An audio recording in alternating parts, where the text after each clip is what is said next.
প্রতিদিন সন্ধ্যার সময় আমি এবং আমার ছেলেমেয়েরা প্রতিদিনই হালকা কিছু নাস্তা করি। তো আজকে আমার মেয়ে বলতেছে যে মা অনেকদিন নুডলস খাইনি, একটু নুডলস রান্না করো। তো গিয়ে দেখি যে আমার একটু নুডলস নাই, তো কি করব। মেয়ে বলতেছে নুডলস খাবে, আর ওকে বলবো কি আমারও একটু খেতে ইচ্ছে করছিল। তো লাস্টে রুটি বেলে তারপরে লুডুসের মতো এরকম ছোট ছোট করে কেটে সেদ্ধ করে লুডুস বানিয়ে নিয়েছি।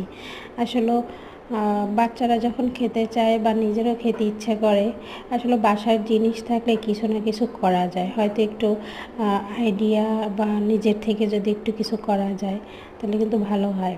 কিন্তু একটা দিক দিয়ে দেখতেছি যে আমরা যে বাইরের লুডুসগুলো খাই তার থেকে কিন্তু এরকম ঘরে বানানো লুডুসটা আসলে বাচ্চাদের পুষ্টি গুণ আমার মনে হয় ভালো বাচ্চাদের জন্য। তো তারপরে আমার মেয়ে বলতেছে মা কোরিয়ান সিস্টেমের যে সসটা ওরকম করে বানিয়ে দিও। পরে বাসায় যে সস ছিল সেটা দিয়ে বিভিন্ন করে ঝাল ঝাল করে কোরিয়ান স্টাইলে ওরকম সস বানিয়ে তারপর লুডুসগুলো এরকম রান্না করেছি। আসলে খেতে কিন্তু খুবই ভালো হয়েছে। তো দেখলাম আমার ছেলে মেয়ে ওরাও খুব ভালো খেয়েছে। তো বেশ ঝাল হয়েছে, যা দেখলাম আমার ছেলে মেয়ে দুইজনেই খুবই ঝালের জন্য করতেছে, একবার খাচ্ছে আর একবার জল খাচ্ছে। কিন্তু পরে মেয়ে বলতেছে মা এত ভালো হয়েছে, আর মেয়ের কয়দিন ধরে জ্বর, কিছু খাচ্ছে না, কিন্তু লুডুসটা খুব ভালো খেয়েছে।